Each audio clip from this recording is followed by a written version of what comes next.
저희가 이제 인생을 살다 보면 인류가 맞이하는 여러 가지 질문들이 있는데 인류 최대의 난제가 있습니다. 인생을 살면서 어쩌면 가장 먼저 만나게 되는 질문인데요. 뭘까요?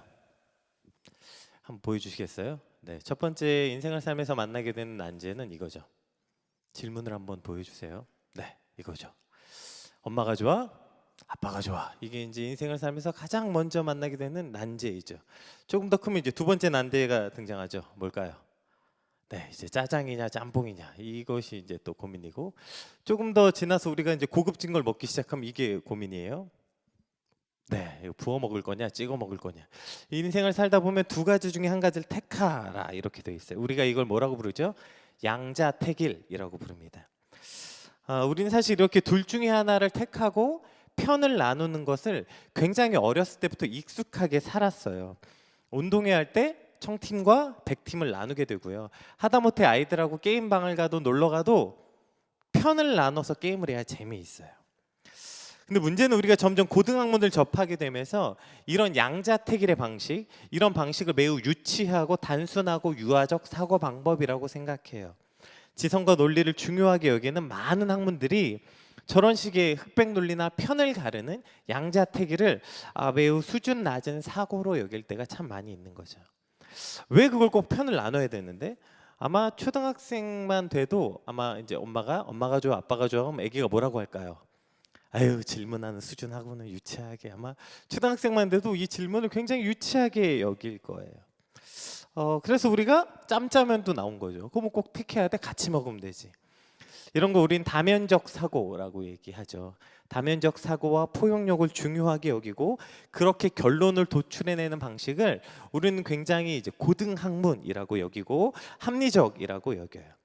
문제는 이것이 세상이 말하는 고등학문인데 우리가 성경을 보다 보면 이것이 점점 단순화되는 걸 보게 돼요. 성경은 오늘도 뭐라고 얘기하냐면 편을 가르라고 얘기하는 거예요. 유치한 사고라고 생각했던 그 사고가 최소한 신앙의 눈으로 봤을 때, 믿음의 눈으로 봤을 때는 성경은 편을 나누라고 얘기하고 흑백 논리로 보라고 얘기하는 거예요. 거룩한 백성, 특징이 뭡니까? 세상과 나를 어떻게 하는 거예요? 구분 짓는 것, 선을 만드는 것. 이것이 거룩한 백성의 첫 번째 가장 특징이죠. 이스라엘이 사실 망한 이유가 뭡니까? 하나님 편에 선 거룩한 백성들이 그 선을 어기는 거예요. 그래서 모두 하고 싶어요. 하나님 편이면서 세상 편도 하고 싶은 것. 이것 때문에 결국 이스라엘이 망한 것 아닙니까? 수많은 선지자들 통해서 하나님 편으로 살아라, 하나님 편으로 돌아와라. 오늘 주일 담임 목사님 설교였죠. 여호와께 돌아오라. 아무리 그렇게 얘기해도 이 백성들이 돌아오지 않는 거예요. 노예로 팔려가고 나라가 망하고 이제 끝났어요. 그럼에도 불구하고 돌아오지 않는 거예요. 이것은 비단 구약시대의 문제입니까? 오늘 우리가 살아가는 지금도 사실은 많은 교회가 타락하고 믿음이 타락한 이유가 여기 있는 거죠. 우리가 하나님 편도 하고 싶고 세상 편도 하고 싶은 것. 결국에 이것 때문에 오늘도 우리 삶에서 수많은 갈등을 마주하게 됩니다. 여러분, 성경은요 철저하게 양자택일입니다. 오늘 본문이 굉장히 길죠. 이걸 제가 오늘 심플하게 나눠볼게요. 구조가 이렇게 돼 있어요. 오늘 본문이 제가 저걸 띄워놓은 이유가 있어요. 이것과 동일하게 구조가 형성되어 있습니다. 띄워주세요. 첫 번째는 두 보물에 관한 거예요. 그래서 하늘의 보물이냐 땅의 보물이냐 이렇게 나누고 있고요. 그 다음에 두 주인, 너희가 하나님을 섬기고 한 번 더 띄워주시겠어요? 네. 너희가 하나님을 섬길 것이냐 재물을 섬길 것이냐 이 문제가 있고, 그 다음에 두 관심사, 우리가 육체의 소욕을 따를 거냐 하나님 나라의 소욕을 따를 거냐, 우리가 빛에 속한 자가 될 것이냐 어둠에 속한 자가 될 것이냐. 오늘 결국 이 본문이 전부 뭘 얘기하고 있냐면 이렇게 양자택일을 이야기하고 있어요. 그래서 오늘 우리가 길게 읽었던 본문 구조 24절을 보면 그 허리를 관통하는 구절이 나와요. 우리 24절 한번 같이 읽어볼게요. 한 사람이 두 주인을 섬기지 못할 것이니 혹 이를 미워하고 저를 사랑하거나 혹 이를 중히 여기고 저를 경히 여김이라. 너희가 하나님과 재물을 겸하여 섬기지 못하느니라. 이것이 오늘 성경이 우리 앞에 말하는 거예요. 양자택일. 너희가 세상에 속할 것인가 하나님께 속할 것인가, 재물을 택할 것인가 하나님께 택할 것인가, 이것에 대해서 구조적으로 계속해서 묻고 있는 거죠.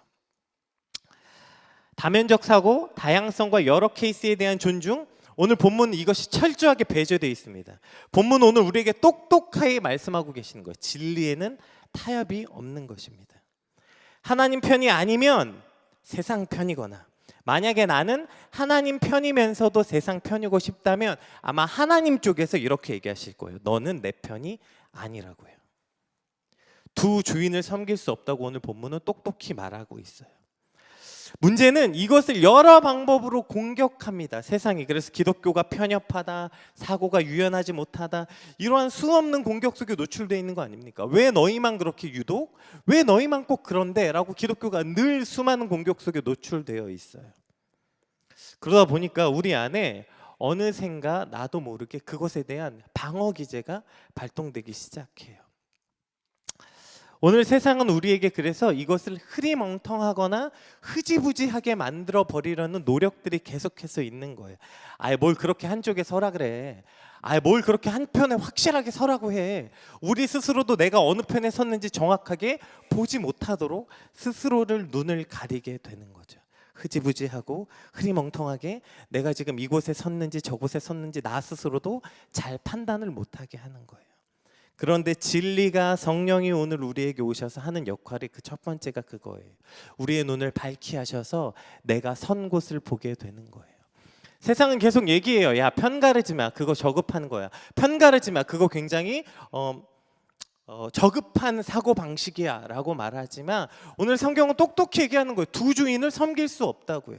편을 확실히 하라고 얘기하는 것입니다. 사랑하는 예전교회 성도 여러분, 여러분 지금 어느 곳에 계십니까? 혹은 어느 편을 택하셨습니까? 오늘 말씀이 우리의 선 곳을 밝히 보이게 하셔서 하나님 편에 서게, 또는 하나님 계신 곳에 서게 하시길 주님의 이름으로 축복합니다. 오늘 24절은 그렇게 해서 이 전체 본문을 관통한 하나의 큰 주제이기도 하면서 각각의 전제들이 서로를 보완하는 솔루션이 되기도 합니다. 우리 21절을 한번 같이 읽어볼게요. 21절 시작. 내 보물이 있는 그곳에는 내 마음도 있느니라. 너무 잘 아는 말씀이시죠. 하나님이, 그러니까 우리가 하늘에 쌓아둔 보물과 땅에 쌓아두는 보물에 대해서 말씀하시면서 보물이 있는 곳에 내 마음이 있다고 얘기하는 거예요. 어떤 핑계도 될 수 없는 이 진리를 선포하시고 나서 갑자기 22절에 이런 게 등장합니다. 눈은 몸의 등불이니 그러므로 내 눈이 성하면 온 몸이 밝을 것이요. 지금 보세요. 무슨 얘기하고 있었어요? 재물 얘기하고 있었어요. 그러다 갑자기 뭐가 나와요? 눈이 나와요.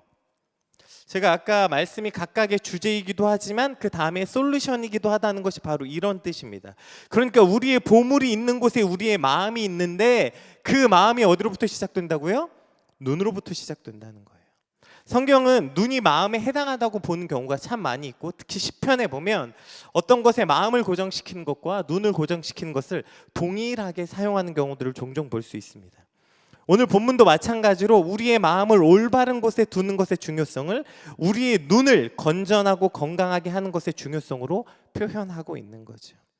우리가 한눈 판다는 말 쓰죠. 언제 쓰는 걸까요? 이 한눈 판다는 것. 단지 고정해 있던 눈을 잠깐 두는 걸 한눈 판다고 하나요? 그렇지 않아요. 우리의 마음이 다른 곳을 향할 때 한눈 판다고 얘기하는 거예요. 내 눈이 단지 다른 곳을 보는 것이 아니라 내 마음이 흐리멍텅해지고 다른 곳을 보게 돼서 원래의 목적을 잠시 잃어버릴 때, 경로 이탈했을 때 우리는 한눈 판다고 이야기하는 것처럼 오늘 본문은 너희 재물이 있는 곳에 너희 마음이 있는데 그곳의 시작이 눈으로부터 시작된다고 말하고 있는 거죠. 제가 이제 지지난주부터 2주 동안 태어나서 처음으로 유튜버가 되어봤어요. 매일매일 라이브로 이제 기도회를 했는데, 이제 목회자 자녀들 사역단체에서 그걸 매일매일 했는데 진짜 유튜버들을 존경하게 됐어요. 저 사람들이 그냥 돈을 많이 버는 게 아니구나. 정말 하루 종일 걸립니다. 방송 준비하고, 어저께 방송 재밌게 보셨죠? 네, 그거 준비하느라고 정말 교육자들은 거의 2주를 진짜 너무너무 고생했습니다. 어쨌든 한 번의 방송이 사실 되게 많은 걸 준비해야 돼요. 그러다 보니까 하루 종일 아침에 눈 뜨면 이제 애기 깨우고 씻기고 밥 먹이고 해서 이제 센터 나가가지고 가서 이제 이제 또 방송 준비하고 기도해야 하고 집에 오고 이러면 하루가 가는 거예요. 그러니까 저한테 어느 시간이 굉장히 소중했냐면 차를 타고 이동하는 시간.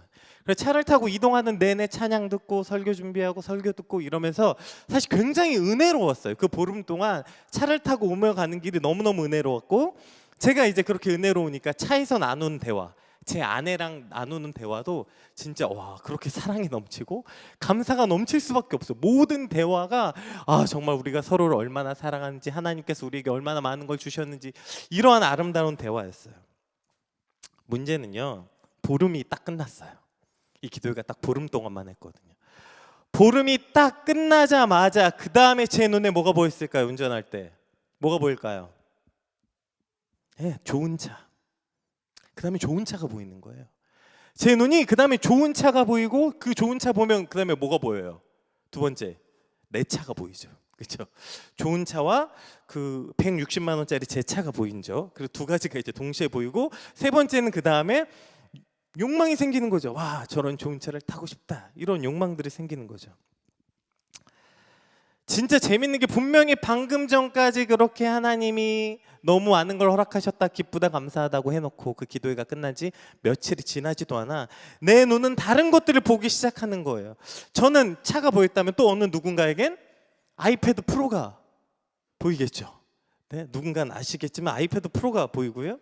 또 어떤 분은 남의 좋은 집이 보이겠죠. 결국엔 내 눈이 무엇을 보는가로부터 나의 마음이 어디 있는지 알게 되는 거 아닙니까? 방금 전까지만 해도 그렇게 기쁨과 감사가 넘쳤는데, 모든 시선을 주님께 드리고 전능하신 하나님을 느낄 때, 그러다가 내 눈이 다시 어떠한 다른 것들을 보기 시작할 때 내 마음에 뭐가 생겨요? 걱정과 염려가 생기기 시작하네. 내 눈이 하나님으로부터 다른 것을 보기 시작하고, 그것에부터 어떠한 욕망이 생길 때부터 바로 걱정과 염려가 시작되는 거 아닙니까? 오늘 본문은 그래서 이러한 결론을 내리고 있는 거예요. 이걸 제가 오늘 그 주제가 뭐냐면 그리스도의 야망이에요. 오늘 이 주제가 그리스도의 야망. 여러분, 야망하면 뭐가 떠오르세요? 저희 어렸을 때 그 영어 선생님이 맨날 가르치고, 야망하면 떠오르, 소년이요, 야망을 가져라. Boys be ambitious. 이걸 진짜 많이 들었어요. 소년이여 야망을 가져라. 근데 제가 이걸 물어봤어요, 얼마 전에. 그랬더니 요즘 청년들은 한 번도 안 들어봤대요. 그러니까 이 문장을 아신다는 건 옛날 분이라는 뜻이세요. 네. 그러니까 요즘 청년들 모르더라고요. Boys be ambitious가 아예 처음 들어봤대요. 이게 어느 일본에 있는 교수님이 이제 미국으로 돌아가시면서 그 남아 있는 청년들에게 했던 말이라고 해요. 학교에서 이걸 언제 쓰냐면, 중고등학교 때 선생님들이 학생들에게 너희가 큰 꿈을 가져라, 너희가 더 큰 꿈을 꿔라 라고 말할 때 뭘 가르쳐요? Boys be ambitious 이렇게 사용해요. 그래서 제가 오늘 이렇게 한번 문장을, 이게 가능한 건지 제가 그 영국 문화원에 다닌 친구한테 혹시 이 문장이 가능한 거니 물어봤더니 가능하다 그래서 제가 써봤어요. 한번 띄워주시겠어요? 네, 한번 읽어볼까요? 시작. Christians be ambitious. 그리스도인이요 야망을 가져라. 우리가 야망하면 어떤 게 떠오릅니까? 큰 꿈, 큰 소망, 무엇인가를 크게 이루어 보겠다는 의지, 이것이 바로 야망이에요. 야망이 크다는 것은 그만큼 갈망하는 욕구가 크다는 것입니다. 두 주인을 섬기는 일, 재물에 마음을 두는 일, 그 모든 것의 시작이 시선을 두는 일, 이 모든 일에 대해서 오늘 본문은 25절 그러므로 이렇게 시작해서 34절까지 결론을 말하고 있는데요. 이 결론이 아주 길지만 저희가 너무나도 너무 잘 아는 말씀이죠. 25절 그러므로 내가 너희에게 이르노니 목숨을 위하여 무엇을 먹을까 무엇을 마실까 몸을 위하여 무엇을 입을까 염려하지 말라. 목숨이 음식보다 중하지 아니하며 몸이 의복보다 중하지 아니하냐. 그 다음부터 이제 쭉 나오죠. 공중에 나는 새를 보라, 들의 백합화를 보라. 거두지도 않고 키우지도 않았는데 어떻게 잘 살았는지 봐라. 솔로몬이 그렇게 잘 살았지만 솔로몬이 입은 모든 의복이 저 들꽃에 하나도 저 들꽃만도 못하다. 계속 이렇게 이야기하는 거죠. 무엇을 먹을까 무엇을 입을까 마실까 걱정하고 염려하지 말고 너희는 먼저 그의 나라와 의를 구하라. 이렇게 결론이 나고 있습니다. 이게 무슨 말씀일까요? 결국에 우리의 걱정과 염려가 무엇 때문입니까? 이 결론에서부터 나오고 있는 거예요. 재물의 마음을 두고 거기에 우리의 눈이 있고 무엇을 먹을까 무엇을 입을까 염려하기 시작하는 거기서부터 우리의 걱정과 근심이 시작된다고 이야기하고 있는 거예요. 그래서 오늘 본문은 우리의 가치를 그곳에 두지 말고 더 큰 꿈을 가져라. 여기서 말하는 더 큰 꿈이 뭘까요? 제가 아까 Christian be ambitious, 그리스도인이여 야망을 가져라. 여기서 말하는 야망이 뭘까요? 와, 주님, 내가 이따만한 복을 받아서 정말 뭐 세상을 변화시키겠습니다. 아니요, 그런 게 아니라 여기서 말하는 야망이 뭐예요? 결론으로 나와 있는 거예요. 더 큰 꿈, 여기 보고 여기 사는 것 말고 눈을 들어서 그의 나라와 그의 의를 구하는 것, 이것을 너희의 꿈으로 여기기 시작할 때 우리의 모든 걱정과 염려에서 해방된다고 이야기하고 있는 것입니다. 우리 안에 야망이 없는 사람이 어디 있습니까? 학교 다닐 때 많이 쓰지 않으세요? 장래 희망, 이게 야망이에요. 거기에 뭐 쓰세요? 대통령, 소방관, 뭐 우주비행사, 요즘은 유튜버 이런 거 막 쓰잖아요. 어렸을 때 거기에 이런 거 쓰는 애들이 있었어요. 장래 희망이 아빠 이렇게. 야, 너는 애가 뭐 야망이 그렇게 없냐? 꿈이 그게 뭐냐? 정말 위대한 꿈이었습니다. 그것은 좋은 아빠가 되는 건 어떤 대통령보다 훨씬 어려울 수도 있는 것 같아요. 어쨌든 우리 안에 각각의 그러한 소망들, 야망이 있는데 아주 여러 가지 야망이 있다고 생각하지만 그 야망을 줄이면 딱 두 가지 야망만 존재하는 거예요. 세상에는. 우리가 지금까지 계속해서 살펴본 것처럼 제가 뭐라고 얘기했죠? 저 계속해서 대결 구조, 제가 뭐라 그랬어요? 양자택일 계속 나오죠. 결국에 야망도 저기서 벗어나지 않는 거예요. 세상엔 딱 두 가지 야망이 있는데 어떤 야망이 있을 거예요? 자신을 위한 야망과 하나님을 향한 야망, 이렇게 두 가지로 갈리는 거예요. 제3지대는 없는 거예요. 그래서 그냥 우린 이러길 원해요. 하나님을 향한 야망도 가지면서 그것이 내 삶도 풍요롭고 혜택스럽게 만드는 일이라고 여긴다고요. 제가 오늘 아침에 이제 예배 오면서 잠깐 스치듯 들은 어떤 설교에 이렇게 얘기하더라고요. 지금 현대 기독교에서 가장 많이 착각하고 있는 게 뭘까요? 기독교를 내가 이미 많이 가진 것들 중에서 더 많은 걸 풍요롭게 하는 것이라고 착각한다. 그런데 기독교는 대가의 종교이다. 무언가를 받으면 반드시 무언가를 드리게 되어 있다. 우리가 예수 그리스도가 십자가를 통해 우리의 영원한 생명을 주셨던 것처럼 결국 그리스도인이라는 것은 무엇인가를 대가로 내어주고 더 큰 꿈을 얻는 것. 저희가 그 어린이 찬양인데 천국은 마치 밭에 감추인 보화 이렇게 부르니까 이거 되게 즐겁죠? 근데 그 말씀이 그렇게 즐겁지 않아요. 천국은 마치 밭에 감추인 보화 같아서 그걸 발견하면 어떻게 해야 된대요?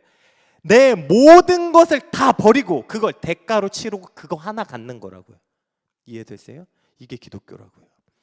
천국은 마치 밭에 감추인 보화가 아싸 공짜로 그 보화를 가졌다는 게 아니에요. 내가 가진 것도 그대로 갖고 그것도 추가로 획득하는 게 아니에요. 뭐예요? 천국은 마치 밭에 감추인 보화 같아서 그걸 획득하려면 내가 가진 거 집 팔고 땅 팔고 냉장고 팔아 그거 하나 획득하는 거예요. 그 보물을. 제자들이 예수님이 처음 부르셨을 때 어떻게 했죠? 그들이 가지고 있었던 모든 그물, 배 다 버리고 예수를 쫓으니라. 여러분, 우리 안에 그리스도인의 야망은 이 두 가지인 거예요. 주를 향한 야망도 이루고 그걸 가다 보면 내 야망도 채우겠다고요? 여러분, 이것이 기독교가 그리고 구약시대 이스라엘이 망한 이유라니까요. 내가 하나님도 섬기고 재물도 겸하여 섬기겠다. 내가 하나님 나라도 꿈꾸고 내 나라도 같이 꿈꾸겠다. 이 두 가지를 겸하다 망하였다고요. 우리의 꿈이 무엇을 먹을까, 무엇을 입을까, 무엇을 마실까, 즉 나를 위한 야망을 가질 때 우리는 늘 언제나 걱정과 염려 속에 살 수밖에 없는 거예요. 그래서 우리에게 두 주인을 섬기지 않고 우리의 시선을 하나님께 두어 걱정과 염려가 아니라 감사함과 기쁨으로 살라는 것이 오늘 주신 이 본문의 결론입니다. Christian be ambitious. 스스로를 위한 꿈이 아니라 그리스도인의 야망, 즉 하나님을 향한 꿈을 꾸라는 것입니다. 근데 문제는요, 여러분, 이게 마치 이렇게만 들으면 그래, 나는 되게 불행하고 되게 그러면 거지같이 살면서 하나님의 꿈만 이루라고 착각하시면 안 돼요. 이것은 하나님이 향한 어떠한 하나님을 향한 꿈이기도 하지만 그것이 우리 스스로를 살리게 하는 길이기도 하는 거예요. 왜일까요?